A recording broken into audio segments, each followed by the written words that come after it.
There's a woman named Doris who runs a coin laundromat on the corner of Meridian and 5th every Thursday morning from 7 to 3. She's been doing it for 11 years. She brings her own lunch in a Snaplock container, eats at 12:15 whether she's busy or not, keeps a portable radio on the folding counter tuned to an oldie station she never changes. She knows most of her regulars by name. She knows which machines run hot. She knows the sound the change dispenser makes right before it jams. She knows you take machine 7, second row, because it has the best spin cycle and the door seal doesn't whistle. She knows you're here every Thursday at 8:30. She thinks you're in commercial real estate. She is not wrong. She is missing most of the information. Your phone is face down on the plastic chair beside you. Somewhere in Columbus, a 47-unit apartment complex just auto-collected monthly rent, $84,000. No calls, no drama. Somewhere in Phoenix, a fleet of highway billboards, your name on none of them, buried 2 layers deep in a holding company that has never been Googled to anything interesting, generated $74,000 this month in display contracts. Somewhere in 4 other cities, parking structures, self-storage facilities, a commercial cleaning company, a medical billing operation, and a regional pest control business are all running on a Thursday morning without a single call to you. $500 million in assets. Doris is folding someone's fitted sheets in the corner. She doesn't know she works in your building. It started with a coin-operated air machine at a gas station. Not a startup. Not a mentor at a conference who redirected your life. Not a moment that would look good recreated in a documentary. A coin-operated air machine. Shell station on Route 9, suburb of Indianapolis. You were 25. You were driving a company car for a telecom equipment distributor, making $42,000 a year, and you needed air in your left rear tire. You put your dollar in. The machine ate it. You mentioned it to the cashier through the window. He shrugged and said, and this is the sentence, the specific one. He said, I don't own it, some company does. You drove home with a low tire and a question you couldn't put down. 4 hours that night at your kitchen table running math. You found 3 air and vacuum machine operators online. Called all 3 the next morning. 2 didn't return the call. The third explained their revenue model in enough detail that you understood the full structure in about 12 minutes. You asked whether you could place machines under a revenue share agreement. He laughed, said sure, if you want to spend a lot of time for not much money. You placed 2 machines at a gas station within the month, then a third, then a fourth. First month net profit after every cost, $310. You know that's embarrassingly small. You knew it then. The number didn't matter. The architecture did. The people who understand what I'm about to walk you through don't come here looking for the big move. They already know the big move is built out of 100 small things nobody else was watching. Subscribe if that's you. By month 7, 11 machines. By month 14, enough monthly cash flow to ask a different question. What else runs like this? You told nobody. Not your parents, not your college friends. It felt too small to mention. And by the time it stopped being small, silence had already become the entire structure. Here is what they never tell you about real money. The quiet is not humility. It is not performance. It is not a strategy you read about and decided to try. It is practical, load-bearing. And once you understand it, you cannot understand why anyone would operate differently. The moment someone truly knows, not suspects from your car or your shoes, but knows, something changes in their face that doesn't go back. You've watched it happen. A quiet recalibration. They're still looking at you, but they're now looking at a door they didn't know existed, trying to figure out where it leads and whether they need to walk through it. They don't mean anything by it. That took years to stop being resentful about. They genuinely don't mean anything by it. But the relationship has a new room in it now that both of you can feel and neither of you will name. And every conversation from that point carries that room. So you built a life designed not to be seen. The car is a 2020 Chevy Equinox, gray, 71,000 miles. A dent on the rear passenger door from a parking garage column in 2023. Never fixed. The dent earns its place. It makes you easy to dismiss.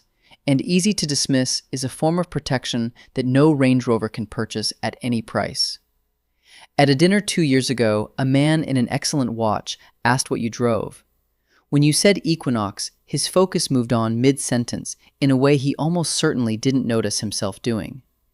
You spent the next 15 minutes asking him about himself, the easiest conversation on earth with a certain kind of man, and learned he managed other people's capital with considerable confidence and unremarkable results. You said goodnight. You drove home in the Equinox. The apartment is third floor, clean, minimal, the kind of place a careful professional settles into at a certain income and stops noticing after a while. You have owned the building for 7 years, 22 units. You live in one of them. Your name on the lease is real. Your name on the deed is in an LLC that has never resolved to anything when searched. The man across the hall, Dennis, does finish carpentry and is genuinely exceptional at it. Last fall, he knocked on your door at 9:45 p.m. to say water was coming through his bathroom ceiling. You told him you'd look into it. You texted your property manager before the door had fully closed. Plumber there by 7:30 the next morning. Dennis left a voicemail saying you were one of the good ones. The voicemail is still on your phone. You are not entirely sure why you haven't deleted it. The Air Machines funded the first real acquisition. A duplex in a neighborhood you knew from your delivery routes. The duplex funded the second. Then a 12-unit. Then a distressed commercial strip a regional bank needed removed from its books after a borrower default. Below replacement cost, same as always. Not because you were taking something from someone, but because speed and certainty are worth more to a motivated seller than the extra 10%. And you had become fast and certain in a way that was genuinely uncommon. Then a coin laundromat. Then a second. Then a commercial cleaning company from a 66-year-old man named Darnell, who sat across from you in a Waffle House on a Thursday morning and said the things sellers always eventually say. I just need to know my people will be okay. You said, I will make sure of it. He believed you. The deal closed in 18 days. Then medical billing from Harold, 69, who wanted to retire near his grandkids. Then regional pest control. Then highway billboard leases assembled across 14 months through 3 separate brokers, none of them seeing the full picture until it was already complete and already yours. Then self-storage. Then parking structures in 3 secondary markets. None of it fast, none of it loud, none of it the kind of thing that gets mentioned when someone asks what you do. Here's the thing about boring businesses that nobody says out loud. They don't need you to believe in them. They don't spike on Twitter. Nobody writes a think piece about a self-service laundromat generating $9,000 a month. They just sit there, making money while everyone else is chasing the thing that shines. The best business you will ever own has no Instagram account, no pitch deck, and no one has ever asked you about it at a party. You stopped looking for the thing that shines around year 3. Not because you became wise, because you did the math. Your accountant, Victor, precise, unsentimental, 6 years together, looked at your full portfolio once and called it aggressively ordinary. He meant it as mild criticism. You asked him to write that down. He looked at you. He did not write it down. That was the moment you understood you had found the right person for the job. The loneliness is real. Not the dramatic kind. Not the kind you lie awake measuring. Just a quiet, persistent fact. There are rooms inside your life that nobody gets to walk into. Not out of cruelty. Not by calculation. Just because you've learned what happens when those rooms get open to the wrong people, and what it costs when they do. You sit across from people you love and listen to them worry about things you could resolve with a single text message. You watch someone you've known for 15 years explain a concept to you that you understood in year 2. You smile. You ask questions. You let them arrive where they're going. It isn't dishonesty. It's the only version of the relationship that actually works. But there are whole conversations you can never have. Whole parts of yourself that exist in a room no one has ever been invited into. Some days, not most days, just some, you feel the weight of that door. Your closest friend, Terrence, is the kind of person who makes a room feel more like itself just by walking in.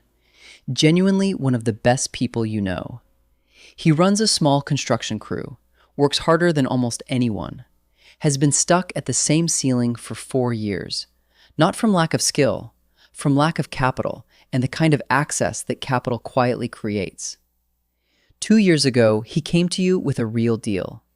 Small commercial building in a neighborhood he understood completely. Right price, motivated seller, the kind of thing that doesn't appear twice. He needed $80,000. He had $20,000. You didn't write the check. That was not coldness. You need to understand that. You had been down that road once before, years earlier, with someone who had a plan and the kind of belief that makes you want to fund it. The money was gone in 16 months. The friendship came back eventually, but quieter. A scar on it that neither of you names. What you had learned. Money without readiness doesn't build anything. It accelerates whatever is already there. And the friendship is the collateral when it goes wrong. What you did instead. 6 Saturdays at his kitchen table. You walked through the deal structure, showed him how to approach a community development lender, reviewed the lease comps together, drilled exit scenarios, talked about it like someone who reads a lot, not like someone who does this every week. He secured the financing through a CDFI 7 weeks later. Building closed. It's performing. He texted you, "Bro, I don't know how you knew all that." You said you read a lot. He said you were weird. You said, "Yeah." He called 6 weeks after the building closed. Said, "I ran the exit scenarios 3 times before I signed. Never done that in my life." Pause. "I think I'd been buying lottery tickets this whole time. This was the first time I actually bought a business." Yeah, that's it. That's the whole thing. The check would have just been a shortcut back to the same ceiling. You crossed $500 million in total asset value on a Thursday morning in March. Victor sent the Q1 reconciliation at 9:47 a.m. Subject line, Portfolio Summary Q1. No exclamation point. Victor is not an exclamation point person. You are not an exclamation point person. That is almost certainly why this has worked. You were at the laundromat, machine 7, second row, spin cycle running. You were reading a 3-week-old regional business journal someone had left on the plastic chair beside you. You read the email once, put the phone down, looked at Doris folding shirts in the corner. The oldie station was playing something slow from 1967. A dryer across the room buzzed. Someone else's clothes done. There was something in your chest that was not pride and not relief. Not the thing you had pictured feeling when you were 25 in a gas station parking lot with a low tire and $1 the machine had eaten. It was recognition. The feeling of finally catching the face of someone you had been trying to remember for a very long time. You thought about a 25-year-old alone at a kitchen table at 11 p.m. doing math over a coin-operated air machine, with no particular reason to think any of it would go anywhere. You thought about every boring Friday reinvested instead of spent, every deal nobody saw, every room kept closed, every moment restraint felt like loss and turned out to be the foundation. He would not believe this, not for 1 second. Every boring Thursday was worth it. Your machine finished. You moved the clothes to the dryer. Doris came over to check on you. "You doing all right over here?" "Yeah, Doris, good morning." She patted the top of the dryer twice and walked back to her station. She doesn't know she has worked in your building for 4 years. She doesn't know the parking lot she uses every morning 2 blocks over generates $5,800 a month. She doesn't know the dry cleaner on the corner is in a building you've owned since 2021. She doesn't know the ATM by the door, the one she uses on Fridays when she forgets to go to the bank, is yours. She knows you're the Thursday guy. Machine 7. Never leaves lint in the filter. Tips well when she helps with the change machine. She's not wrong about any of it.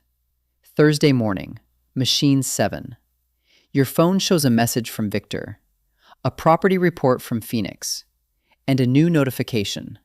A LinkedIn update from a man named Gerald, 63, who has run a regional HVAC company in the Midwest for 19 years and changed his headline 4 days ago to Exploring What Comes Next.